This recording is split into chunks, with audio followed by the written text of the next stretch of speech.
101. He opened his jar of sunblaze powder, and poured a thin line over the center of the bodies. He poured out of another container, a thin liquid that he mixed and spread over the powder, leaving a blob on the bodies that hardened to blue white clay. He then took out another pot that contained gold dust, and black, blue and white fine filings and sprinkled these in a circle around the bodies. This would, when the sun blaze ignited, react with the heat and direct the force upwards. He removed his simple but effective tinderbox, and went back to Tohi's desk to look for some paper to light. As he grabbed a bundle of tissue paper, a loud ringing and vibrating sound came from the top of Tohi's desk. "It's his mobile phone," said the girl and handed the phone to Pon. He pressed the receive button, and a voice at the other end, a voice which Pon had not heard for over 8 years, answered. "Andrew, it's Dam, we have arrived at Phuket, just checking in." Pon looked down at the little girl. "That man who brought you here, what was his name?" he asked as he covered the mouthpiece. "Kip," replied the girl and screwed up her face in disgust as Pon said. "Damn, it's Kip, Andrew is in the shower." "Oh," said Dam, "you brought him another child, have you?" "Yes," said Pon. "Are you okay, Kip? You don't sound your usual self." "Yes, I am fine," said Pon. "What's your message?" "Tell Andrew, we are now in Phuket, and we will check in tomorrow when we get across the border and before we leave for the Dolphin Hotel in Pattaya," said Dam. 102. "Yes," said Pon, "I will tell him." The phone clicked off and Pon stared at the phone. "Soon, my friend, very soon," he said as he placed the phone in his bag. "Switch it off and ask the girl if she knew where Pattaya was." She didn't, but he thought, now I have another phone, I will call Taxon, maybe he knows where Pattaya is. Pon felt relieved and thanked Buddha for his continued help by saying a prayer.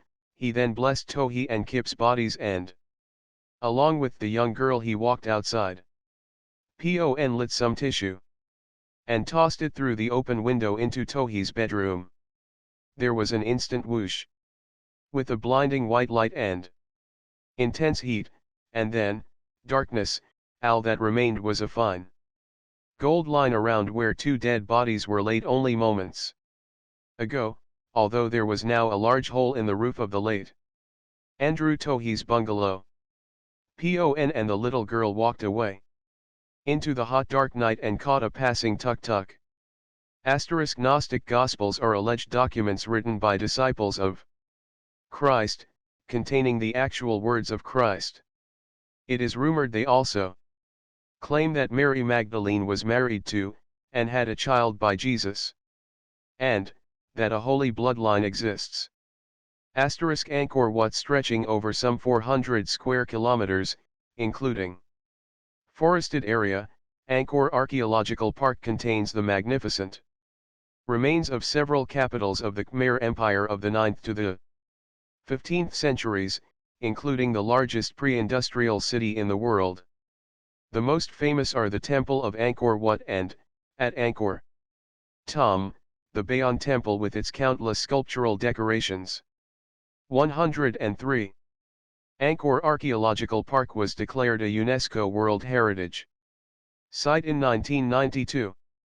At the same time, it was also placed on the list of World Heritage in danger due to looting, a declining water table, and unsustainable tourism.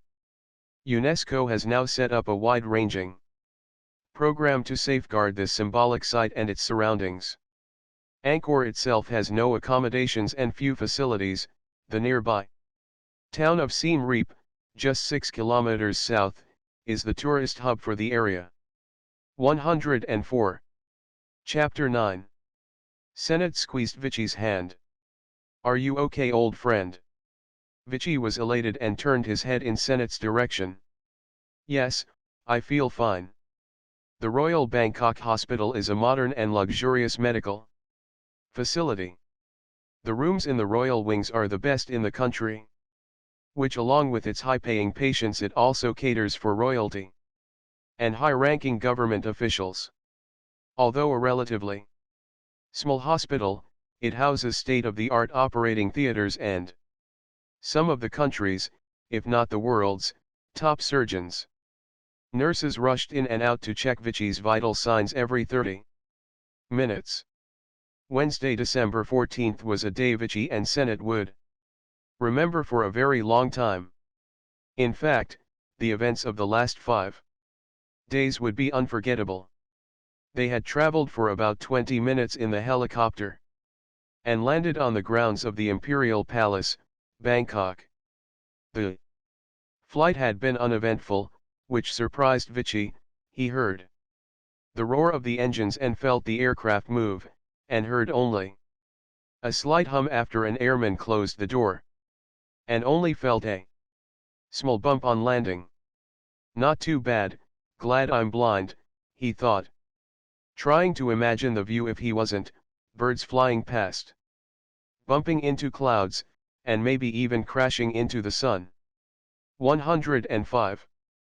The S-92 was like a small hotel room with its plush, upholstered interior. A large seat was raised higher than the others.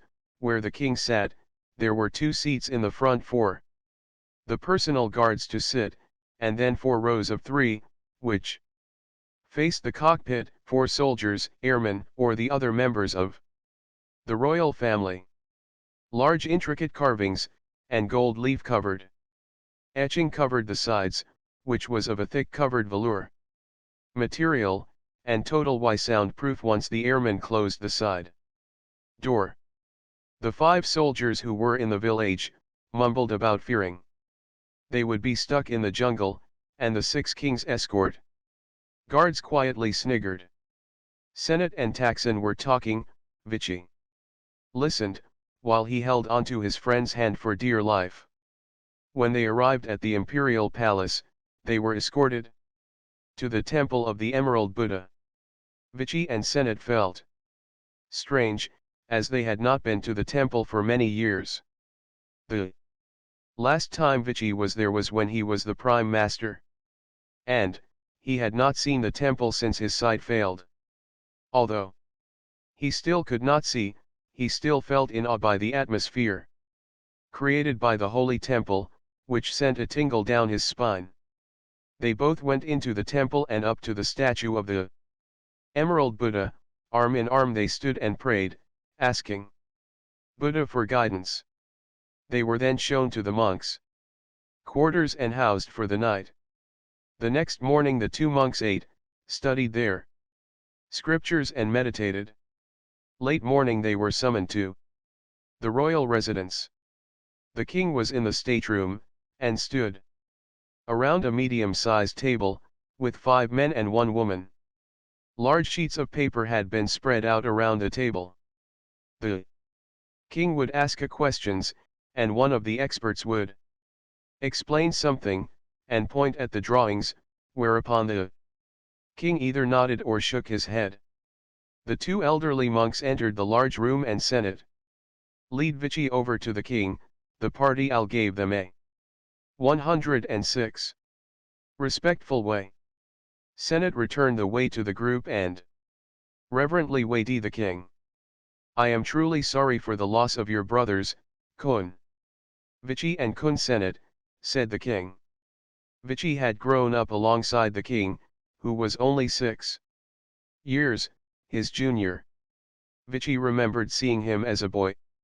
He came to the temple with his father and watched the ceremony. Vichy, himself only on his 2nd cycle as a novice monk, was 12 years old. He had seen the king ascend to the throne in his early 20s and had blessed and chanted with the king when he was made Prime Master 30 years ago. Apart from the last 4 years, they had developed together, although with different lifestyles. On the day of his birthday, the king would perform the ceremony with the monks, chant at the side of the prime master and then leave to perform his other royal duties. The monks would blend into the background and follow the king the whole day as his bodyguards, until all the king's other duties were completed. At the stroke of midnight, when it was no longer his birthday, the monks would return to Pangnam Ram and home, until the next birthday a year later. The king would never speak to the monks. He was the ruler, the living Buddha. And they were his servants and finest warriors. The king himself had noticed Vichy for many years. The king never spoke to his warrior servants, but had often wondered what had happened to the old blind prime master. The king had noticed Vichy's sight failing year by year, and then 4 years ago, Samcha had taken up Vichy role as prime master, so he presumed that the old monk had died. The king beckoned them closer to the table. The 6 people around the table shuffled to make room for the monks, so they could see the papers on the table. The smiling old face of the king put Senate at ease, and the king asked him if this, pointing to a large aerial photo of the village laid on the table, was the village of Salaburi and surrounding area. Senate had never seen 107. The village from the air and stared at the photo. He could make out the what, and several things he started to recognize. Yes, he replied, at which point the king ordered the 6 out of the room.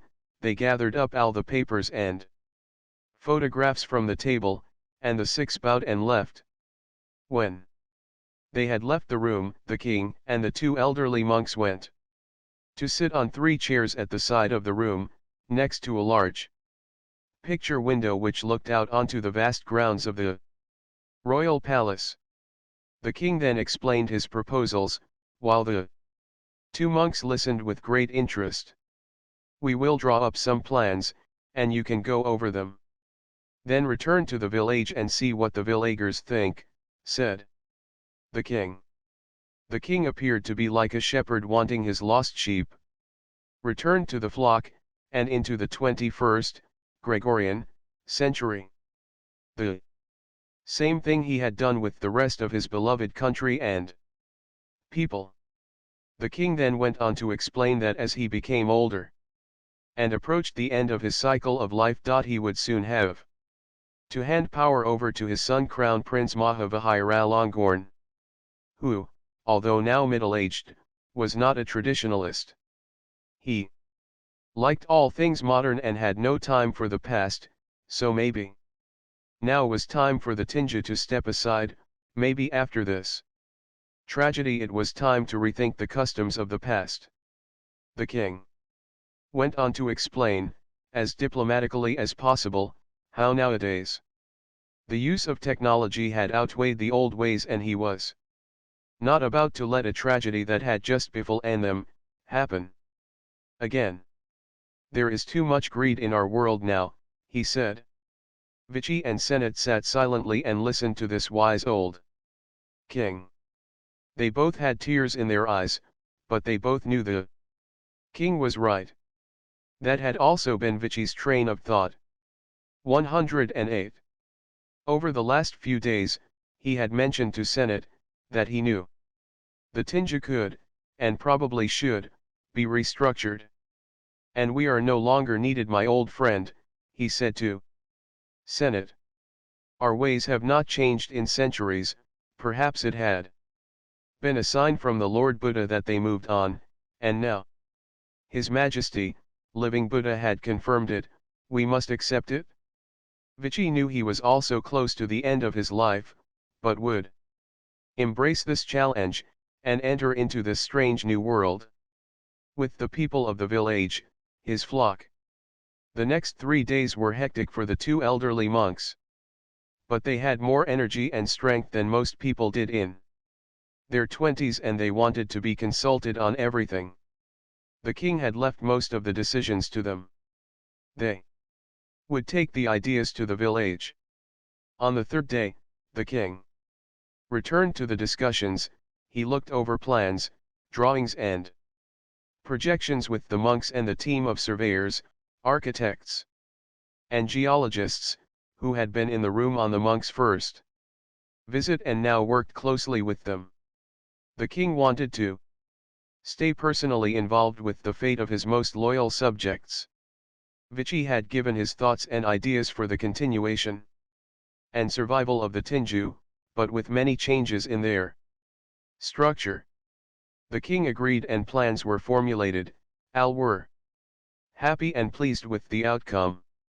Vichy had presented the king with the last ornament he had carved. He had finished it after he lost his sight, and it was of great significance to him. The king had never seen anything cut and shaped with such precision on this 4-inch tall red stone. The king spent several moments admiring it before thanking Vichy. He then gave it to the woman in the group, who looked at the ornament, and with eyebrows raised looked at the smiling king. She held onto the ornament, and then left the room. The king had promised that when the holy relic was returned, it would be placed with the Emerald Buddha, safe in the imperial palace for all, not just royalty to enjoy and worship. Pon would be rewarded, in the 109 way befitting the kingdom's greatest warrior. There were no ifs about Pon's success, as he was on the side of right.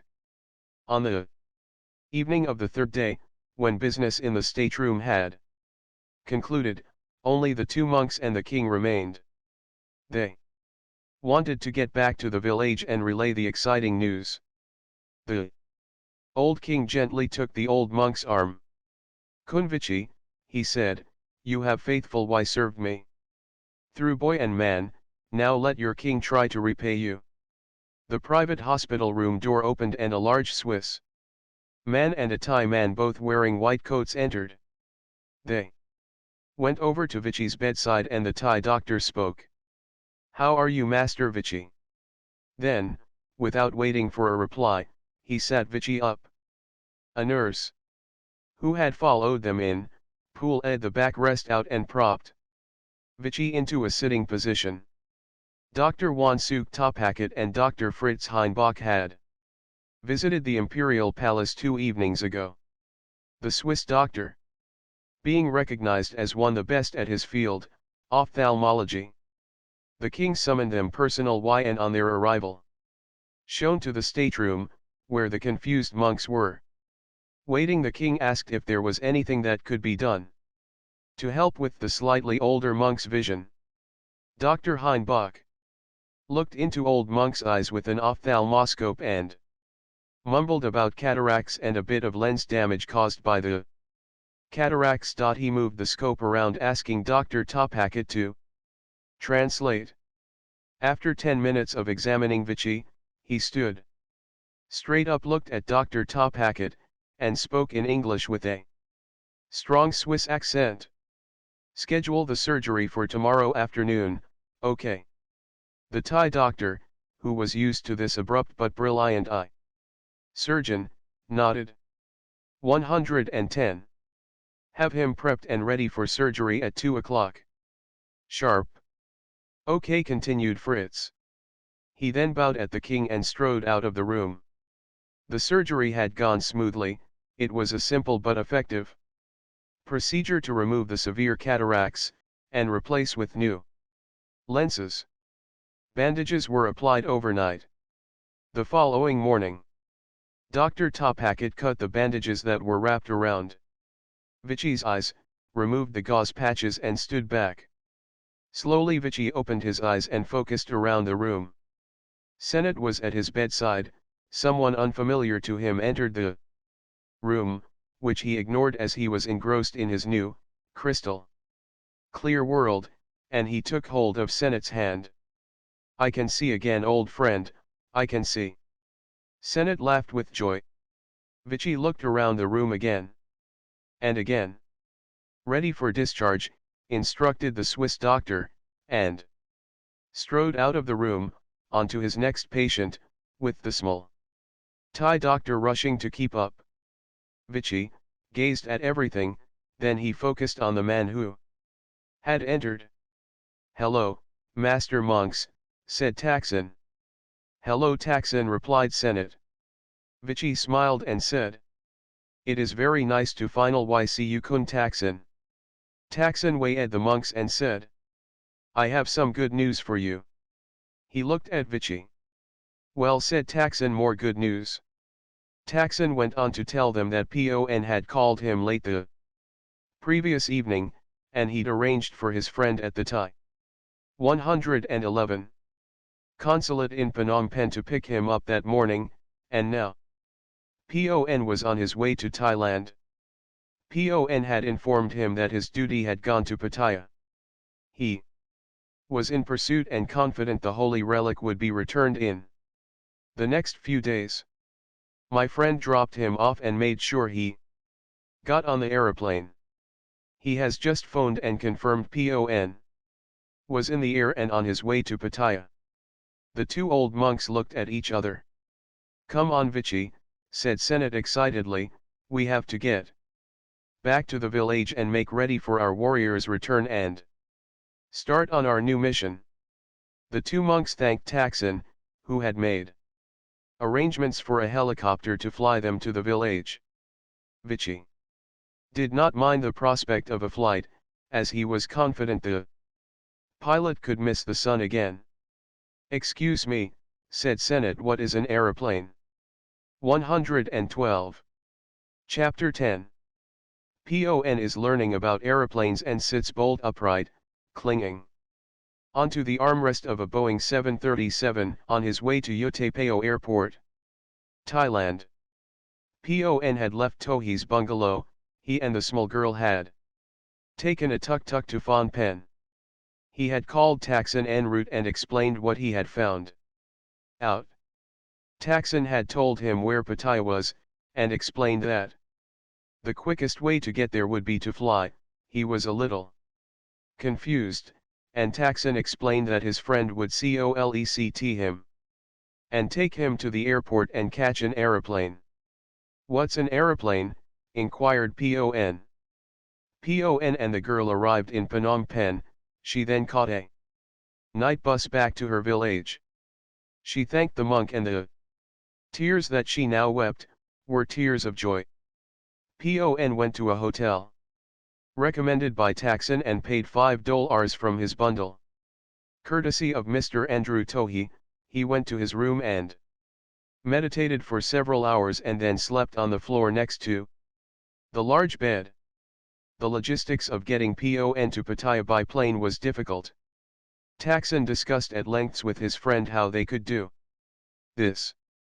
Pon had no papers, but his friend assured him that there wouldn't be much of a problem in Cambodia, but Taksin would have to arrange for his arrival in Utapao.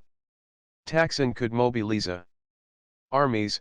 He would therefore have no problem in dealing with immigration. 113. Pon was collected from his hotel at 1400 hours. His flight was due to leave at 15:30. He had changed back into his jeans and t-shirt, packed his belongings into his rucksack, and had spent the morning meditating and staring at the photograph that he'd brought from Tohi's bungalow. He thought about Tohi. He was the first white man he had ever seen, and he'd decided that he did not like these foreigners. These people are strange, he thought. They did not act with honor or principle. Maybe they were all the same, and he hoped that he would never meet another one. He found out he could remove the photo from the frame. This he did, and then discarded the frame. He removed a small pen-like tool from his tool roll and spent the next few hours whittling one of his red-colored ornaments. He intended to add a small bird, and because the fighter had taken his unfinished work, he would add it to one of his others to pass a few hours.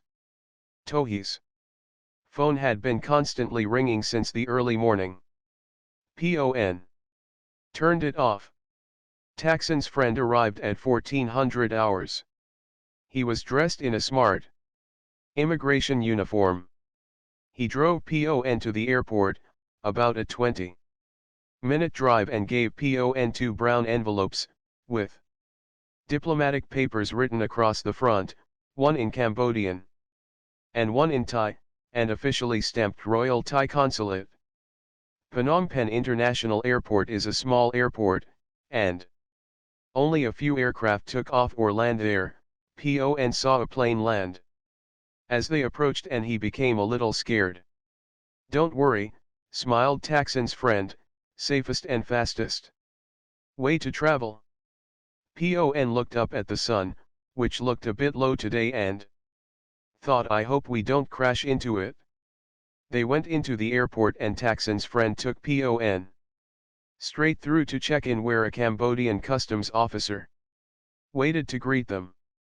Taxon's friend gave PON strict instructions that once he'd left the terminal, he should give the official one of 114 the envelopes, and the other envelope was to be given to a Thai official when he left Utapao. PON was taken through the airport, and he and the official were just waved through at check-in. The official just nodded at the staff and went straight through the detectors, which rang as PON went through. PON had covered his sword with paper, but it was easily recognized as a sword. He went through the departure lounge and onto a small supply vehicle on the tarmac. "Okay," said the Cambodian, holding out his hand. PON gave him the envelope written in Cambodian. The man hurriedly folded it and placed it in his pocket. PON then sat on the little truck that drove to the waiting aeroplane. Nervously, PON went up the small stairway and entered the fuselage. PON was greeted by a smartly dressed Thai woman, who showed him to a seat at the rear of the plane. She could see PON was anxious, so she reassured him by telling him that he had the safest seat on the plane. "Aeroplanes never backed into mountains," she chuckled. This bit of light-hearted banter didn't help, and PON was terrified. She buckled him into the seat, and he stared out of the window, not daring to move. He'd sat on the plane alone for about 30 minutes, and then a large bus pulled up and the other passengers started filing onto the plane. Still nervous, he stared out of his window as the jet engines started up. The plane started to taxi down the runway. This wasn't too bad, thought PON, as the plane hurtled down the runway and then suddenly went airborne. PON was fluent in Thai, Cambodian, Burmese and ancient Siamese language, and he was screaming in Al4 at the top of his voice, "Stop! Stop!" The plane touched down 90 minutes later at Utapao Airport, with PON still clutching onto his armrest. The flight attendant closed the window blind, so he couldn't see outside. That didn't help, but at least he had stopped screaming. He felt a bump when they landed, which made him jump.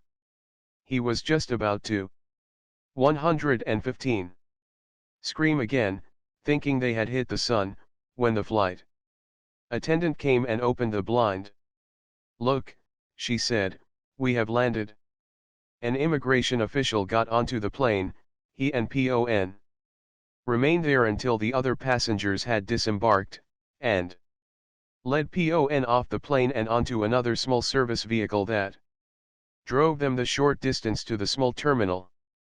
They stopped at the side of the terminal at a small hut. They entered through one door, went through a door opposite and straight outside to the front of the airport. PON handed the man the other envelope. The man smiled and went back inside the office. PON sat down under a tree and removed the map that Taxon's friend had given him of the eastern seaboard. He Noticed a straight road marked from Utapao to Satahip and through to Pattaya. He had never read a map before, but a quick lesson in the airport car park by Taksin's friend, he thought it looked easy, and he was right, but the road, which was only about an inch on the map, was in reality about 40 kms.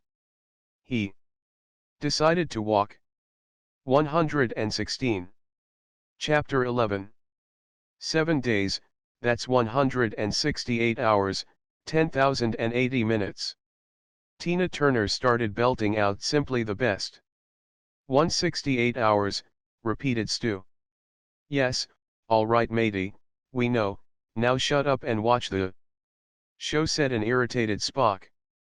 But Spock, we only have a week left, said an anxious Stu. The dancers came on stage and Stu shut up and watched.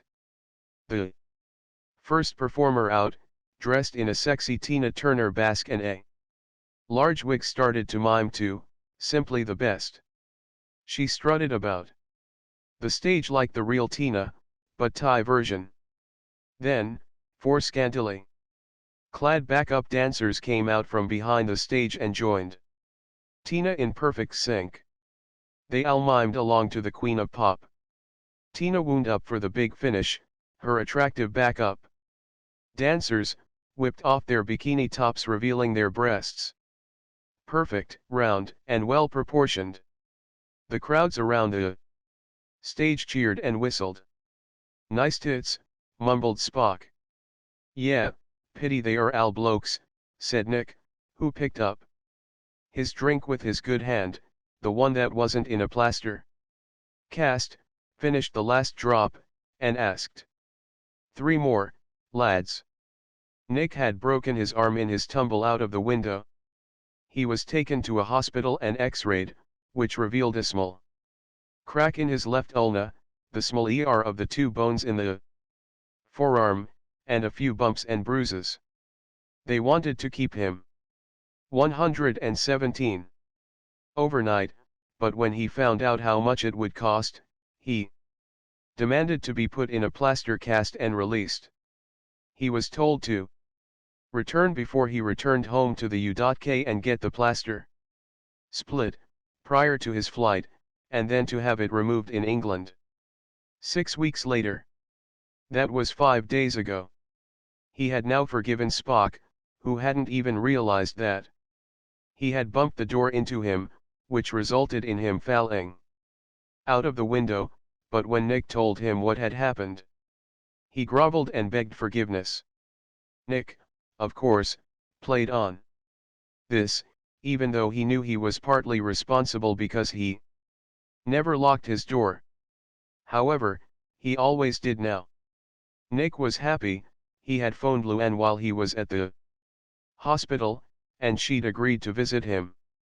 Stu and Spock had gone to the hospital and stayed with him throughout the day and forced to listen to him grumble and whinge.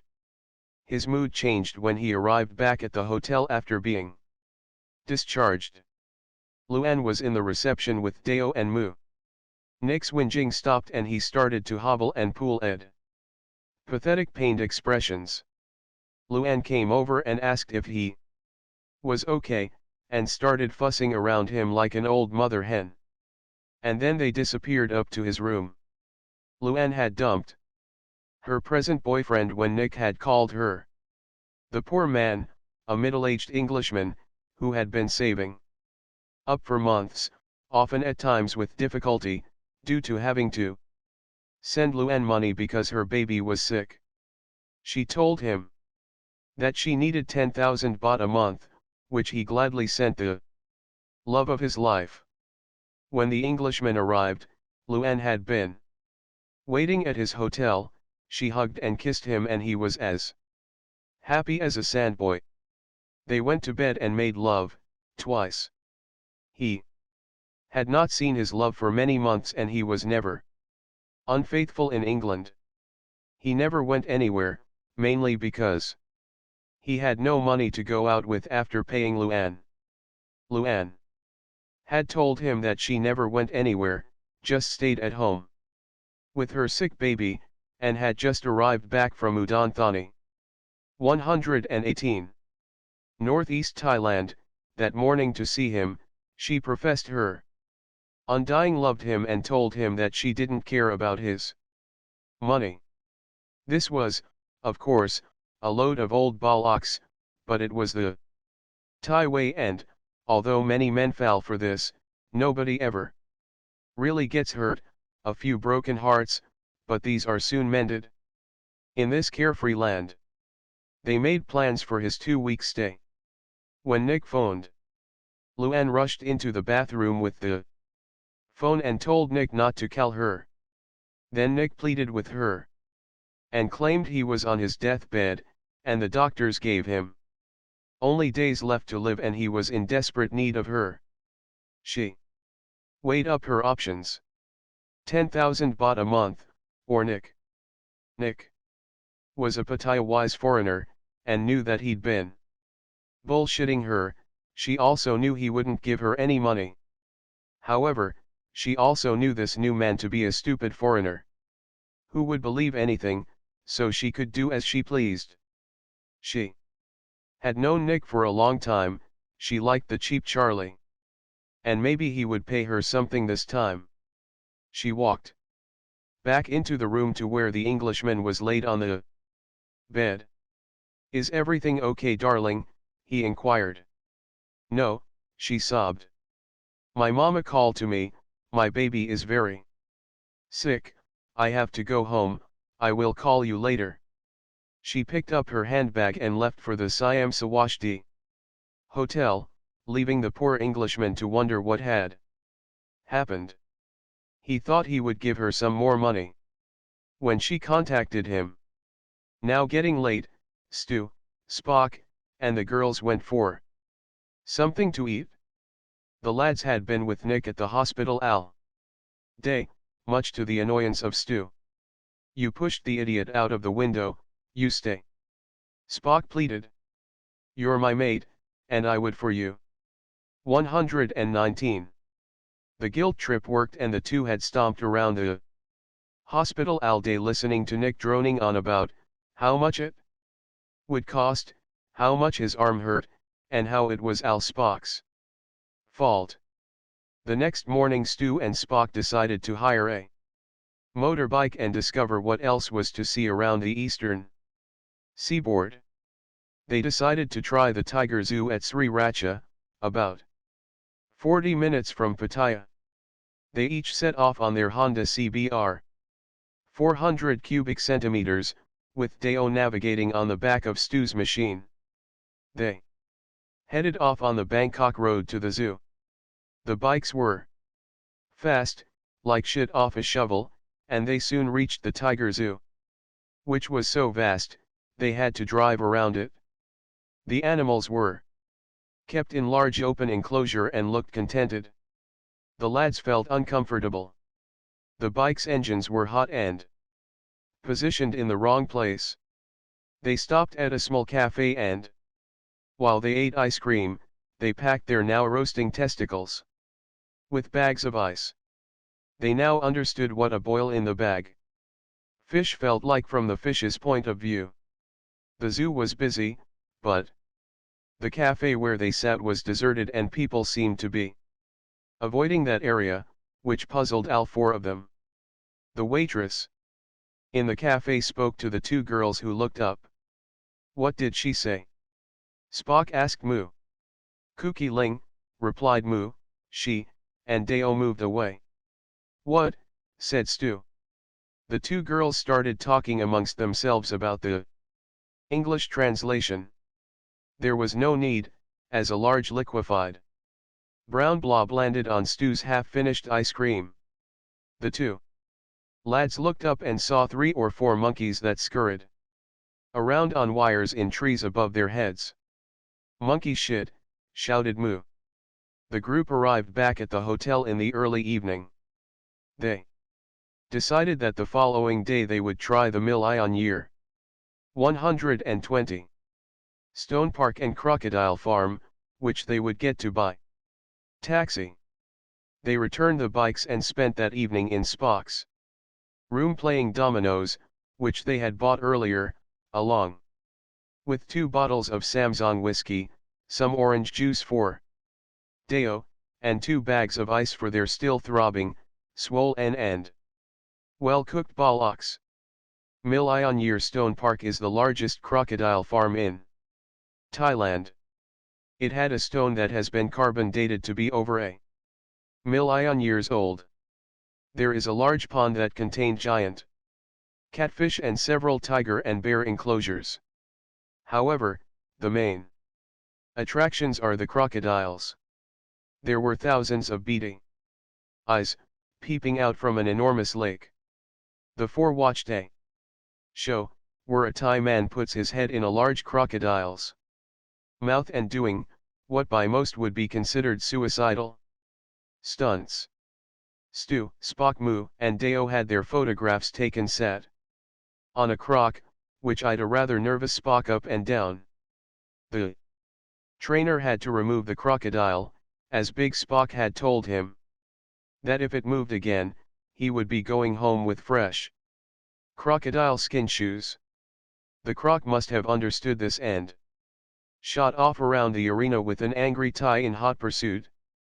They then went to a small restaurant, next to the show arena, and order 4 crocodile steaks. And make it snappy, added Spock.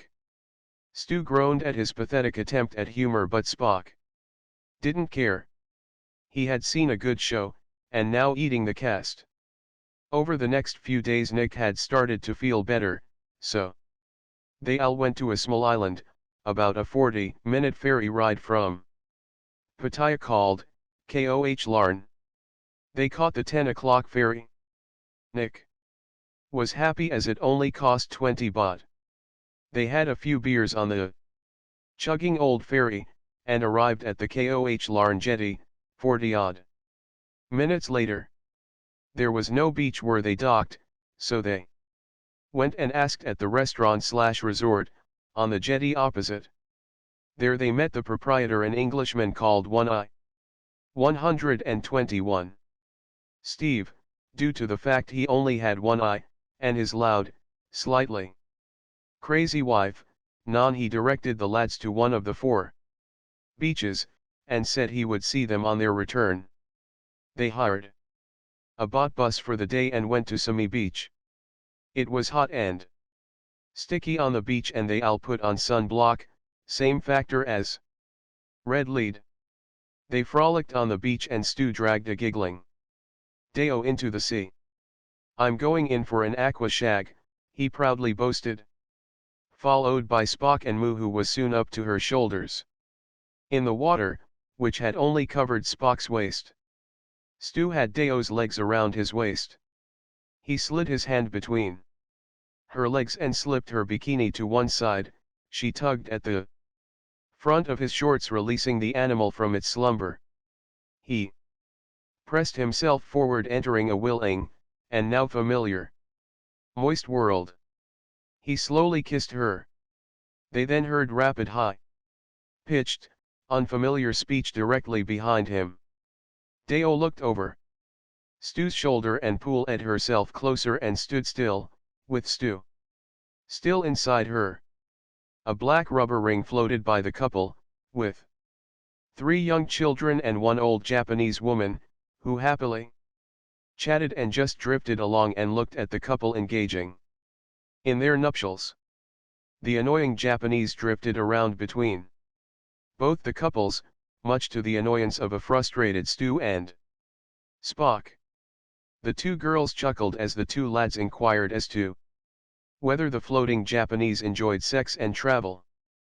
"Fuck off."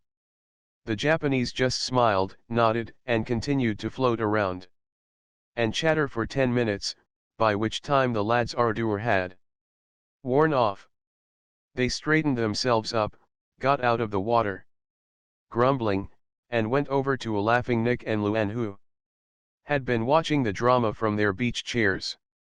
They all decided to stay the night and went to One-Eyed Steve's to book a room.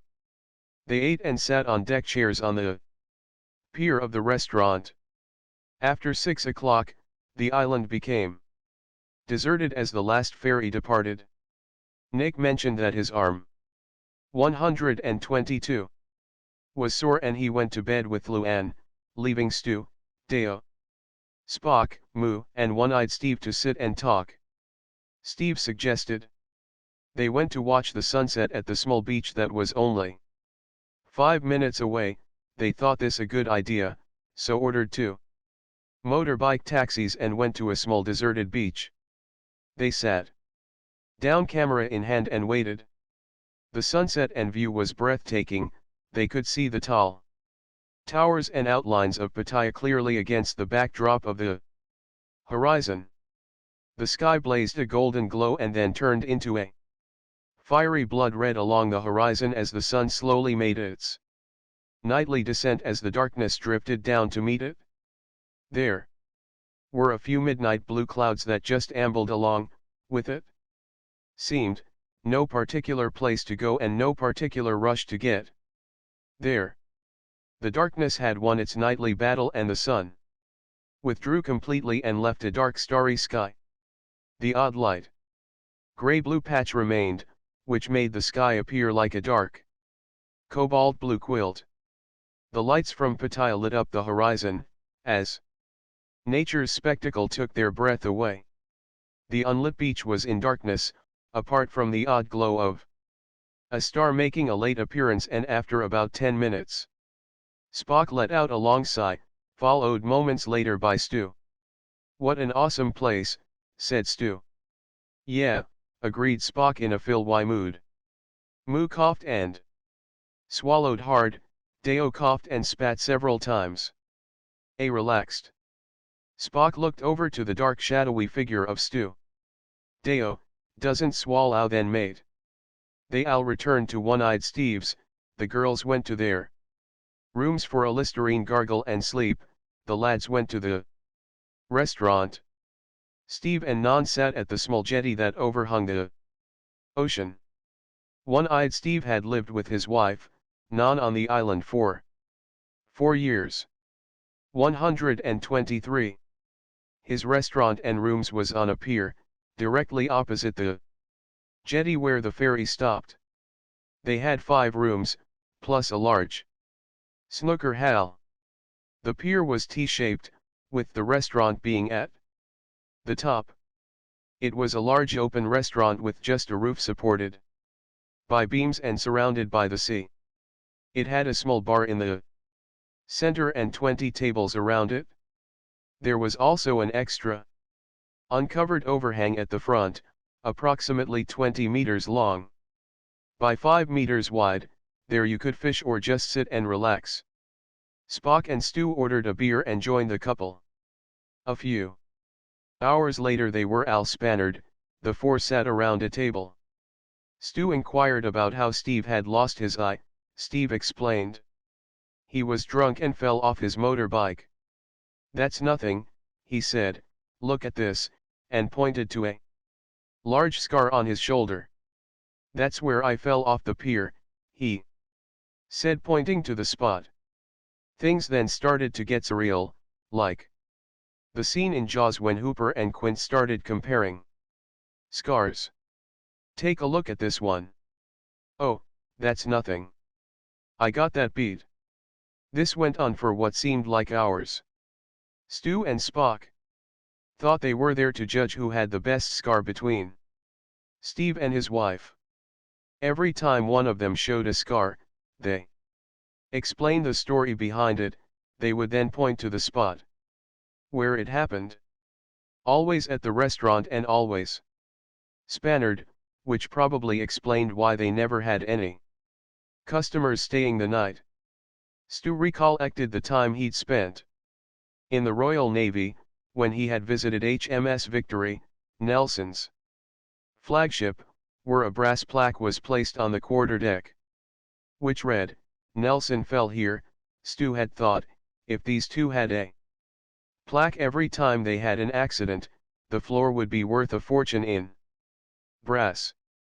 Spock just thought, I know someone sleeping in one of the rooms who is also a walking calamity.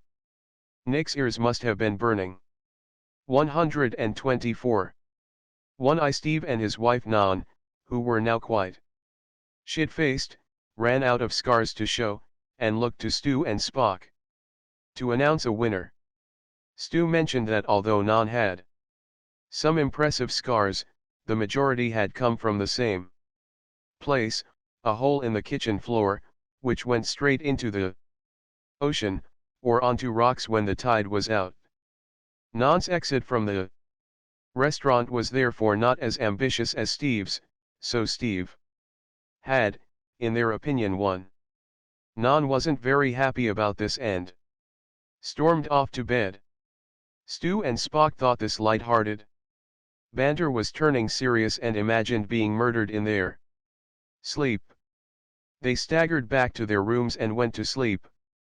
The next morning they awoke and went for breakfast. They followed the girls to the restaurant. Non smiled and shouted, "Good morning." Their heads throbbed from the night before, but not as much as Steve's shins. When they approached him they noticed large scratches and dried blood. He had sealed his victory. He'd fell and down the hole in the kitchen floor while he made himself a late-night snack. "Not too bad, the tide was only just out," he said. They all had another day on the beach just relaxing and drinking. It was idle. I see. They decided to try another island tour in the next few days, but to a different island, as they didn't consider that this one didn't feel safe. They caught the 6 p.m. ferry back to Pattaya and had a quiet night playing dominoes. Stu and Spock had paid the bar fine for Moo and Deo until December 24th. That way they didn't have to go to Happy World Bar every night and the girls could go and see Stu and Spock off at Bangkok Airport when they left to go home. Charlie was happy, but didn't like the thought of his two big drinkers being loose in Pattaya, and some other bar taking his butts. Deo and Moo felt ecstatic as they were having a great time and would have wages at the end. 125. Bar fines are paid to every bar by customers who take girls out of a bar. The fine is usually about 200 baht per day. It is a system used at every bar in Thailand. The staff and bar girls receive a small percentage of this fine, and a percentage from drinks bought them. Most bars also pay a small basic wage and the girls negotiate with their customers how much they want to pay for them to spend the night with them. However, most of the new girls want a steady boyfriend and happy with the man only paying the bar fine.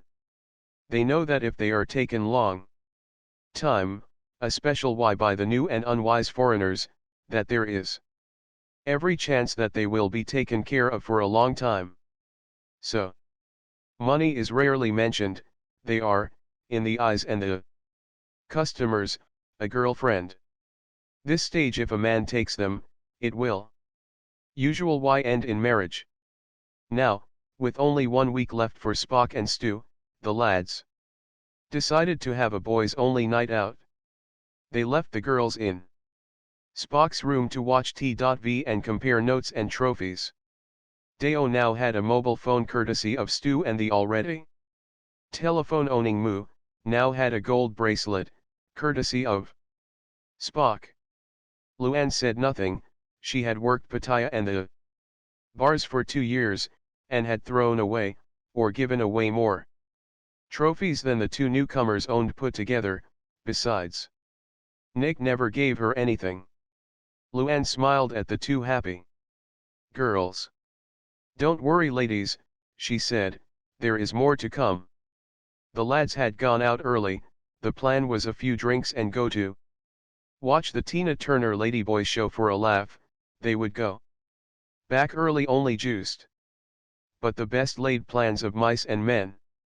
They watched the show and soon became spannered, making their way rapidly to shit-faced, and it was only 8 o'clock. The Katowi's ladyboys were all elegantly dressed. It was difficult to tell them apart from real women, especially when they danced, and mime Tina Turner, Diana Ross, and Barbara. 126. Streisand numbers. They finished their first set and background music started to play. A now shit-faced Spock turned to Nick. "Where's the toilet, matey?" Stu joined in. "Yes, I want to go too."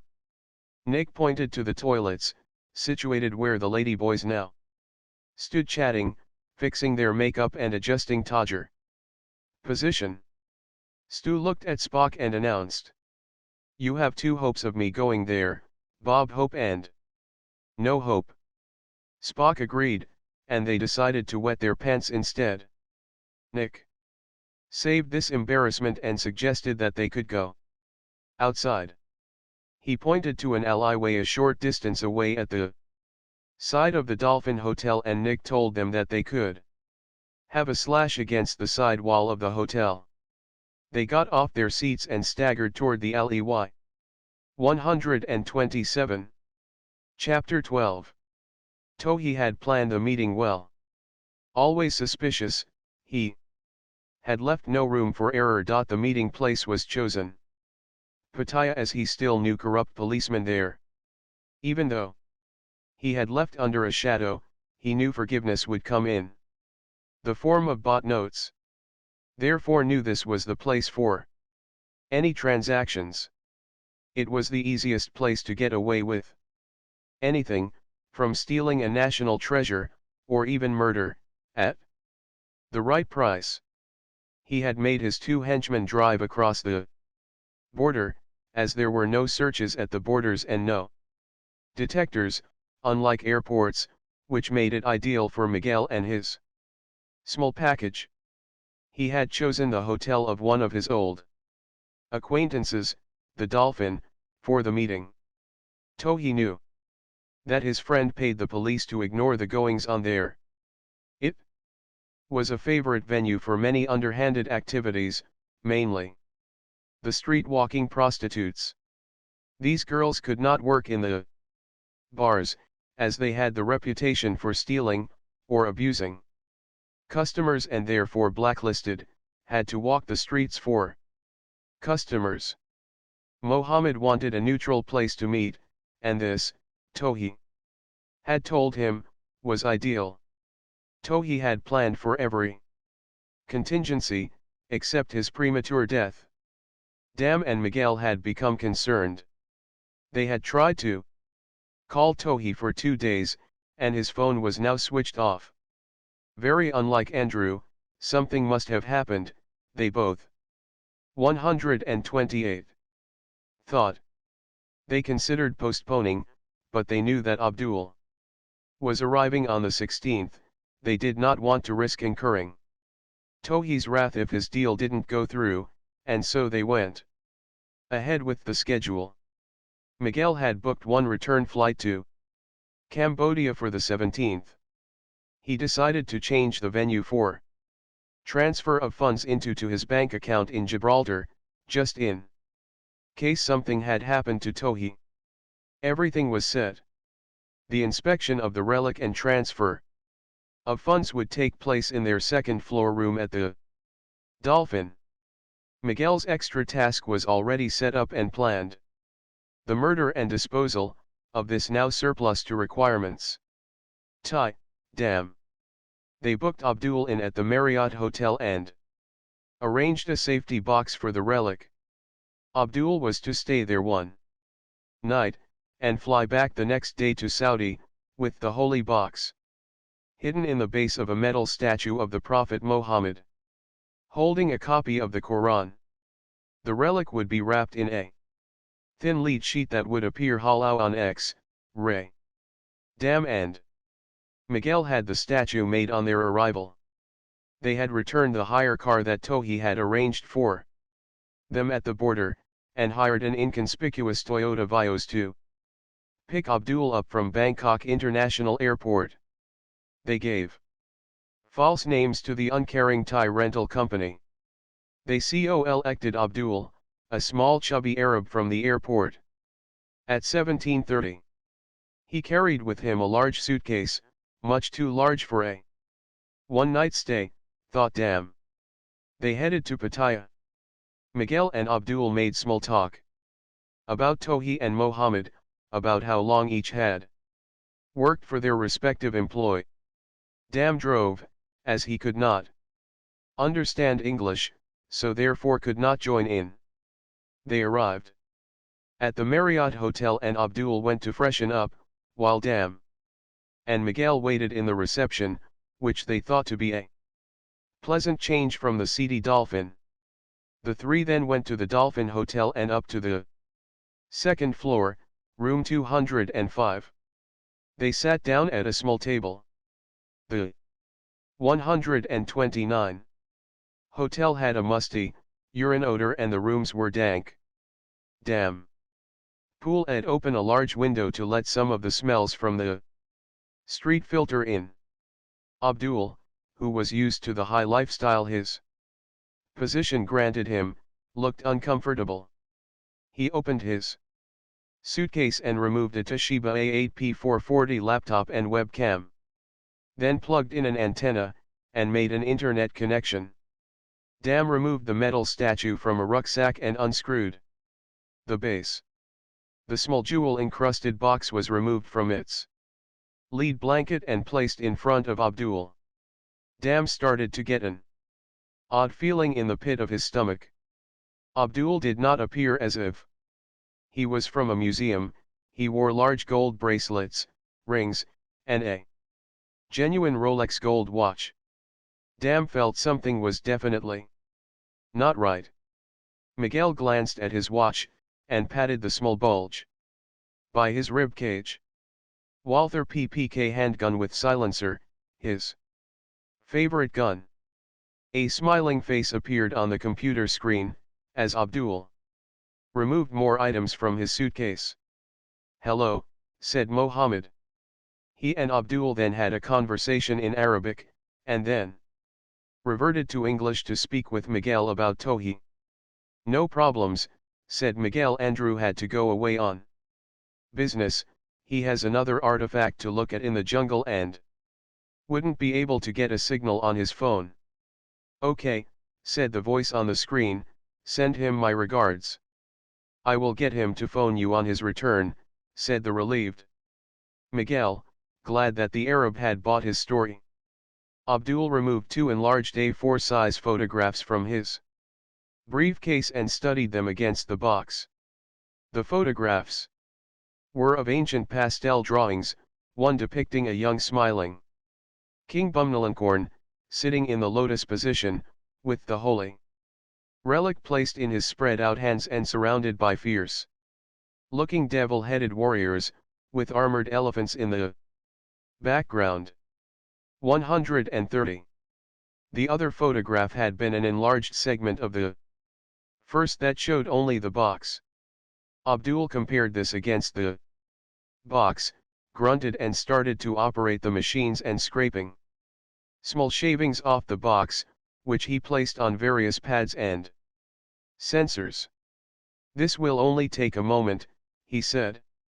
Lights flashed, and noises emanated from the machines for several minutes, and, when the device had completed its diagnostics, Abdul turned to the computer screen and announced to the smiling face of Mohammed, "I will have to carry out a carbon-14 test on the contents in Saudi under better conditions, to be 100% certain. But with the age of the box's metal, I am confident that it's genuine." Mohammed beamed and said, "Excellent. Let's get on with the transfer." Dam had been staring at the pictures of the holy relic that Abdul had left lying on the table. They were the first tinju, he thought, and a twinge of remorse coursed through his body. Mohammed appeared to be focused on something off-screen for several moments and then spoke to waiting three. "Transfer complete," he said. Abdul passed the computer over to Miguel, who spent a few seconds typing in his bank account details. He pressed a key and let out a sigh of relief.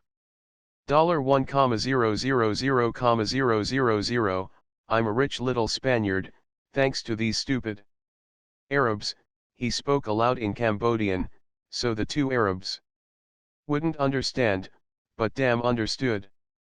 Dam shouted at Miguel in Cambodian. No. I won't let you double-cross Andrew. Miguel shouted at Dam to shut his mouth, or he would not see Andrew again. A heated exchange then took place between the 131. 2. Abdul nervously reached into his pocket for a handkerchief. Dam presumed Abdul had been going for a gun, and swiftly reached into his jacket, unsheathed his glaive, and in one smooth, flowing movement removed the top of Abdul's skull. He then grabbed the holy box, as Miguel fired his PPK at him. The bullet entered Dam's left shoulder and he launched the glaive at Miguel, which missed and stuck firmly into the wall behind the now determined Spaniard. Miguel aimed again. Dam, seeing only one way to escape, leapt out of the open window. Merde. Shit! Shouted Miguel, as Mohammed's face on the computer screen screeched and wailed in English and Arabic. Radiocarbon dating, or carbon dating 14, is a radiometric dating method that uses the natural Y-occurring radioisotope carbon-14, 14C, to determine the age of carbonaceous materials up to about 58,000 to 62,000 years. Raw, i.e. uncalibrated, radiocarbon ages are usually reported in radiocarbon years before present, BP, present being defined as AD 1950. Such raw ages can be calibrated to give calendar dates. 132. Chapter 13.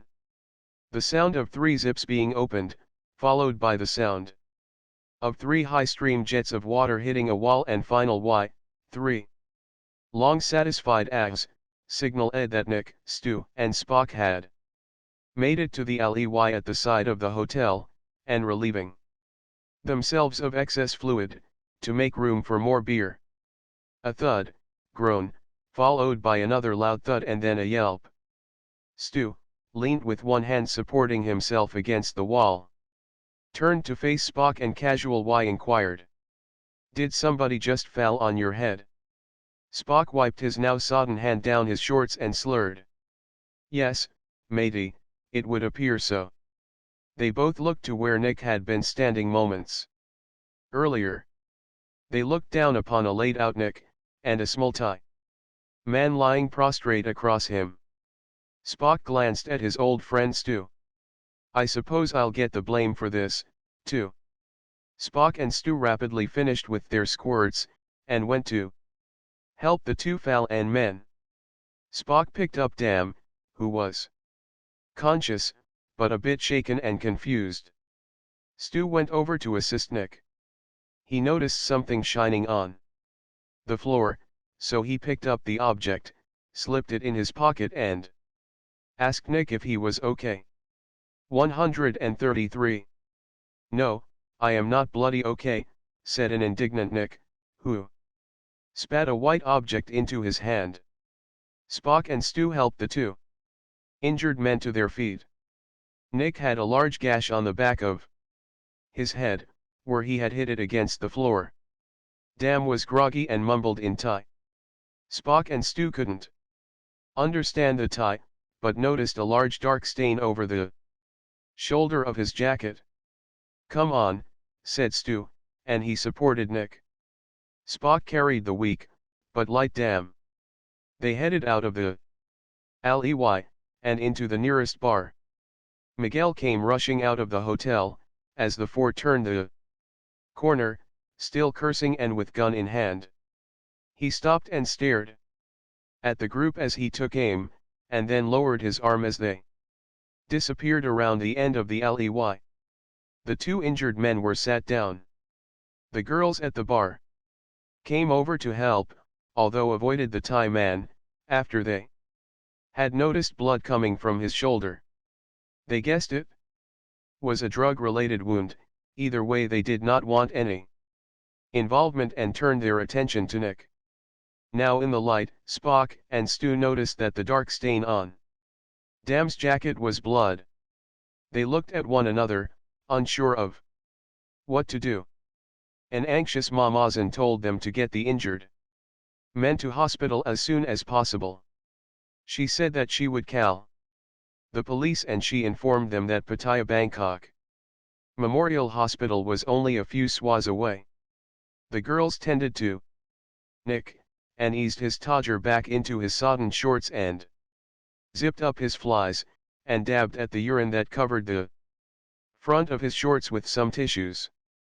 Nick took a clean tissue from one girl and wrapped up his denture, which had been knocked out by Dam. He put the tissue-wrapped package into his shirt pocket. He looked like a vampire with no front teeth. All that remained between his remaining canine teeth were small metal rods that the crowns were stuck to. 134. To break the somber mood, Spock removed his upper denture and offered them to a rather unimpressed Nick. "Here, mate, you can use mine," he smiled.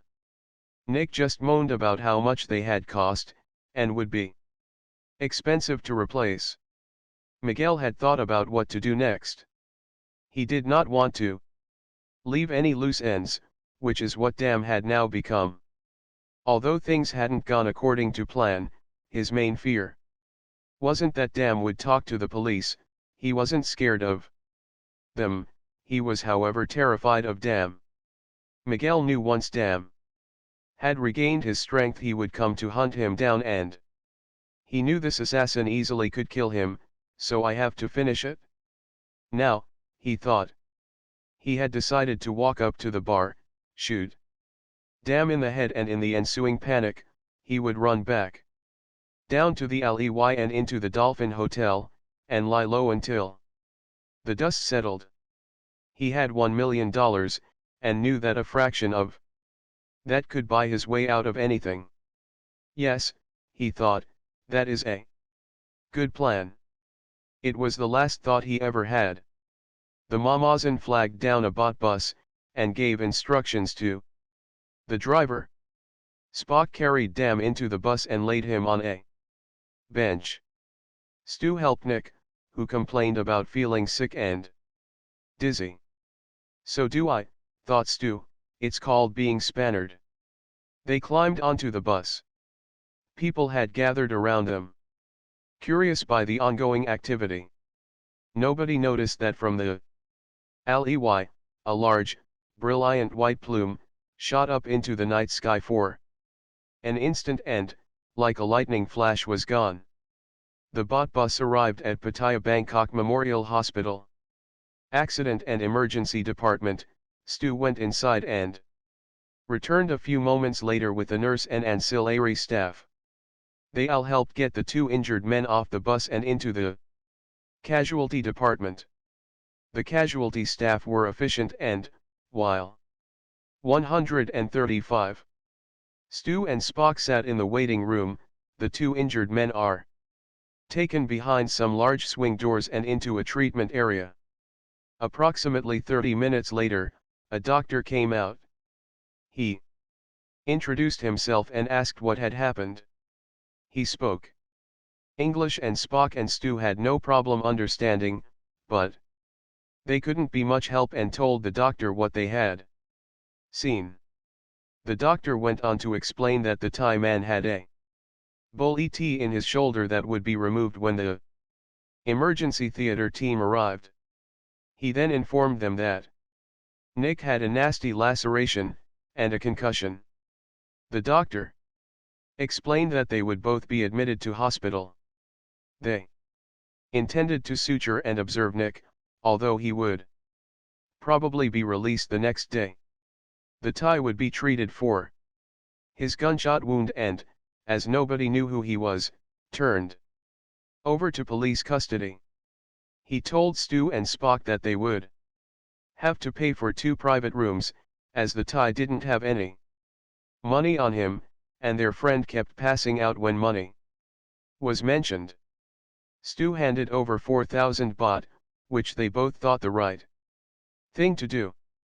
They felt sorry for the Thai man and it would stop Nick whining so much when he was released. "Oh, and by the way," said the doctor. "Your friend asked me to give you these and asked you if you would keep them safe." He handed Stu the tissue paper containing Nick's false teeth. Stu slipped them in his shirt pocket. They left the hospital and caught a bike taxi back to the hotel.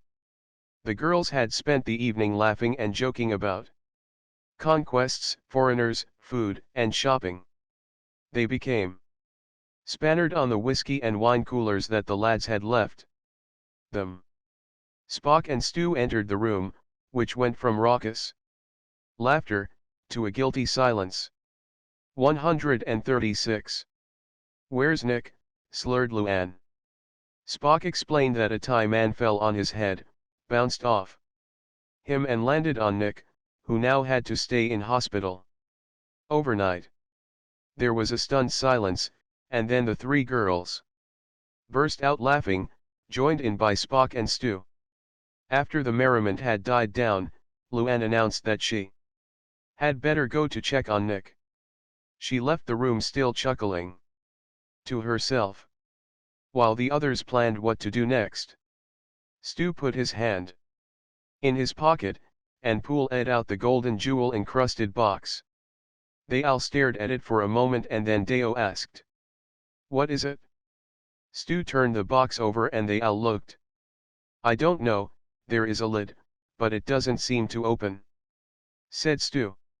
He handed the box to Spock, who looked at it, then started pushing the rubies and sapphires, which, because of the age period, were rounded and not faceted or polished. "Maybe there was a catch somewhere," Spock said and started pushing the stones. He pressed a ruby on the front of the box. For the first time in 2,000 years of being undisturbed, the lid popped slightly open. Spock lifted the lid full wide open and, like an overfull vacuum cleaner bag, a small cloud of dust escaped. The four gazed at the contents of the box. "It's a portable ashtray," announced Stu. The four teeth were in bad state of decay when they arrived in Siam 2,000 years ago. They had been kept in a simple clay pot for 500 years, before King Bumnalancorn had made the golden box. Now, with time and the sudden introduction of air from the outside world, the teeth degraded, leaving only small hard ash. 137. And dust, which crumbled under the large poking finger of Spock. "Get your finger out of there, mate, and I'll give it a wash," exclaimed Stu. Stu took the box, emptied out the remains of the Buddha's teeth into a small waste bin, and rinsed the inside of the box under the tap. He repeated this a few times with liquid soap and tissue paper, until it was ash-free. "There," he said, "I will give that to my mum and tell her it's a priceless relic." "You are as tight-fisted as Nick," said Spock. The two lads laughed and the girls joined in, although not knowing what for. A thought had occurred to Stu. He took Nick's tissue-wrapped dentures out of his shirt pocket and placed them in the box. "There you go," he said, "that'll keep them safe till Mr. Moner gets out of hospital." He clicked the lid back shut and put the box in his bedside drawer. They all talked again about a plan of action and came up with a happy solution. "Right," said Stu, "so we are all agreed, we leave for KOH Samet Island first thing in the morning." "Too right," said Spock. "I don't want to get stuck at a hospital all day again listening to him moan. We can see him in a couple of days, which should give him time to get over it, and besides, we are on holiday and only have left 164 hours, that's less than 10,000 minutes and," continued Spock with his stern but still slurred voice, "we're going to another island, so girls, pack your Listerine." They all retired for the night, leaving the Listerine bottle a little Emptier the next morning. 138. Chapter 14. Normality and silence returned to the hospital after the earlier flurry of activity. Both Dam and Nick had been taken to their respective rooms. The operating theater staff prepared for emergency surgery, and X-rays of both Dam's shoulder and Nick's skull had been taken and processed. Dam had been given a premeditation of omnopon and scopolamine, which would not only relax him and relieve his pain, but would dry his secretions ready for the operation to remove the bull et. Dam was drowsy from the effects of the narcotic omnopon, and he felt in no pain. He heard voices outside his room, and a heated discussion between a doctor and a police officer. The police lost the argument and was told to wait until Dam was stable, before they would let him answer any questions, or turn him over to police custody. Dam heard the conversation, which seemed centered around a dead Arab, with the top part of his head removed. Miguel must have run away, thought Dam, as he fell asleep again. The room was quiet with the exception of a slow constant beep from a bitmap E.C.G. monitor, which showed his heart rhythm, which in his case had been a sinus rhythm usual Y associated with extremely fit athletes. Dam sat up in bed. His shoulder had been pressure dressed to stem the flow of blood, and a bandage placed around it to keep the dressing in place. The nurse had just left the room after taking his vital signs and writing them down on the chart at the bottom of the bed. 139. Just have to wait for the surgery team to get ready, then we will get you down to theater, she had told him. Due to the narcotic drugs, Dam now felt in a euphoric state. He had thought a lot during the last hour or so, and now that he was alone once more, he thought about the happy times in Salaburi, and of how his hopes and dreams had now been shattered. He thought about Andrew and Miguel, but mostly, his drowsy thoughts went back to Vichy and the last conversation that he'd had with the Prime Master. He recalled how he'd pleaded with Vichy to let him fulfill his destiny and become a warrior. He recollected the hurt that he'd felt on being rejected.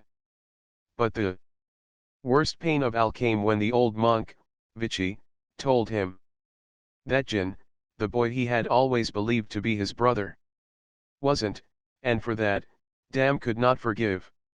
The heartbreak washed over him again, which was spurred on by the face that now stared back at him from the bottom of his bed.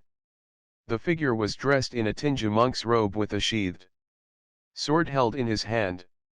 Dam stared at Pon for several minutes and smiled. "Have you come to send me on my last journey?" "My brother," he said quietly. Pon stared at Dam, then moved closer into the light at the side of Dam's bed. Pon had also realized a connection with his duty. When he first met Banti, the old woman in the village, he had stared at the drawing and photograph many times, but now his suspicions were confirmed as he looked into the face of Dam and saw himself. The hate and lust for revenge still burned deeply in Pon, and he knew that this man must be sent on his journey and atone with Buddha for his sin against his warriors. "Yes, Dam, I have." "Where is the sacred relic?" Dam closed his eyes again as the pre-med drugs bit deeper. He shook himself alert and spoke. 140. "I don't know, brother," and he briefly told Pon how he'd grabbed the box before he leapt out of the window. He said that maybe it was still in the alleyway. Pon had been hiding in the alleyway and had seen Dam tumble from the window, and he was about to climb up and enter the room to search, when fate changed his course of action. He'd seen Stu and Spock aiding Dam and Nick, and he had searched the alleyway after he'd dispatched Miguel, but there was no sign of the relic. He then presumed that the foreigners must have it, either the Farang, foreign monk, Spock, or his small assistant, Stu. Dam cut off his trail of thought and asked, "Will you forgive me, my brother?" Pon solemnly replied, "You know I cannot. Only Lord Buddha can do that." To which a calm and composed Dam said, "I am ready to atone for my sin against my family, brother." Pon took his sword, flipped the lid on the handle, and removed his patu, for the second time that evening. Pon removed the bandage and dressing from the silent Dam's shoulder. Dam put his arm around Pon's neck, as Pon moved closer. "Pray for me, my brother," whispered Dam. Pon remained silent as he thrust the patu into Dam's open wound and directed the instrument towards his heart and pierced through his myocardial muscle. He felt a pop as the patu pierced the left arterial chamber, and felt the pressure of Dam's heart as the blood forced against the patu. He never engaged the blades. After a few seconds the pressure on the patu ceased, and Dam's arm fell limp from Pon's shoulder. He 141 removed the patu, and a trickle of blood oozed from the wound. He whispered to the lifeless body of Dam, "You could never live as a warrior, but you died like one. My brother." Pon said a silent prayer for his brother's safe journey to the afterlife and to make his peace with Buddha. Alarms and lights stared to emanate from the monitors, to alert the emergency teams that a patient's vital functions had stopped. Pon replaced the pads, bandage, and left the room. The hospital came alive again with nurses and medical staff converging on Dam's room. Pon ducked into the shadows. His next step had to be, find the giant white monk. Pon entered Nick's room and saw Nick in bed. The air conditioner was on full and Pon felt cold for the first time in his life. Nick's side light was on, but he was asleep. His head was bandaged, which looked like a thick white turban. By the side of the bed a woman slept with her head resting on the mattress. He drew his sword and replaced his patu, and made his way to the foot of the bed. He noticed the medical charts were written in Thai. Pon picked up a chart and noted the address: I am Sawash D Hotel, Swabachu. He replaced the chart and eased slowly out of the room. Nobody paid any attention to the monk as he made his way out of the hospital. Monks usually visited the sick and dying, and there had been too much activity going on in Dam's room to pay much heed to Pon. He stood outside and looked up at the sky. He thought as to what higher purpose had he been allowed to survive, and his duty to have been his own brother. Was this a test by his God? He would surely continue until his duty had been concluded and the holy relic returned. He hoped his brother's journey to the afterlife would be swift. Pon prayed for guidance and set off for the Sawash D Hotel, in the wrong direction. 142. Chapter 15. Salaburi was a frenzy of activity. People descended upon the village like wolves on the foal, and walked around with cameras, theodolites, clipboards, and various types of electronic equipment. They measured and probed around the village and surrounding tropical forest. Smallbell and Robinson R-22 helicopters buzzed around the sky like wasps, as they surveyed planned routes. The occasional transporter helicopter arrived with men, women, and heavy machinery. It had been that way since Vichy, Senate, and Taxon had returned a few days ago, bringing with them the 5 men from the stateroom, and the lady who the king had given Vichy's ornament to. It was mid-afternoon when the large Sikorsky S-92 from the Royal Flight landed. As the large aircraft approached, the villagers gathered, in the hope of catching another glimpse of their king. The side door slid back, and out stepped Vichy, Senate Taksin, and the others, but no king.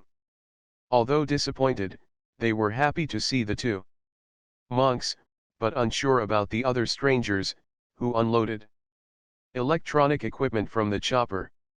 The two monks and Taksin approached the remaining monks and weighed them. The monks noticed, as did the other villagers, that Vichy had walked unaided from the helicopter and towards the standing monks. He addressed each one individual why, and looked directly at them. The villagers noticed. 143. The look of surprise on the older monks' faces, and the look of horror on one young monk, who used to pull faces at the once blind master. A murmur sounded through the gathered villagers. Vichy faced the crowd and gave a long respectful way. Vichy can see, a voice said, followed by a crescendo. Vichy can see. The king has cured Vichy. They all bowed their heads and were jubilant, although not surprised the king had given back Vichy's sight. After all, he could make asterisk rain, so curing blindness would be easy for the great king. Vichy, Senate, and Taksin spoke with the village elders and family heads and arranged to meet with them all the following morning, which would give the team of researchers time to do a bit of work and prepare. Senate asked the villagers to assist them with their preparation, and it would be discussed more thoroughly in the morning. The woman who had arrived with the team was the head of geology at the Bangkok Department of Agricultural and Development. She gathered her belongings and, along with her two assistants and some equipment, headed off into the hills and mountains with a local man to act as their guide. With the team and Taksin busying themselves with their preparations, Vichy and Senate knew it was time for them to lay out the plans for the Tinju survival. With heavy hearts, but positive for the outcome, joined the other 6 remaining elders in the temple. It had been discussed that the Tinju would carry on as a separate order of monks, but with some changes. They would still be a combatant force used in a case of emergency, but also now a ceremonial and display team, similar to the Shaolin monks of China. However, the assassination side of the training would cease. 144. The monks would not be chosen as a birthright, but positions in the order could now be granted on merit from volunteers, who wanted to continue in the life of a Buddhist monk. Most Thai boys are conscripted into a temple at a young age, usual y 12 years old. They had to serve a few years as a monk, to learn Buddhism and the Buddhist way. A few stayed on, making it their lifetime calling. The best of these would be eligible for Tinju admittance. Martial artists and the best Muay Thai fighters in the kingdom would be brought in to train and support the monks, until the trainee monks were competent enough to become instructors. These were be the new Tinju, and it would be how the original Tinju had been created millennia before. The current young Tinju monks would be reunited with their families. Vichy knew the identity of the families. These younger monks would be given the opportunity to stay with their family, or continue with the Tinju. It would be their family's choice. The other elders remained silent while Vichy outlined the plans. And then he and Senate sat in silent meditation and awaited the elders' comments. After several minutes one elder spoke. "When will this take effect, Master?" "Immediately," announced Vichy. "His Majesty has put the word out amongst the other Wats. We should have a willing group in a couple of days." "And when will the little ones be returned?" asked another elder. "Again, immediately," said Vichy, "and if you are in agreement we will start now."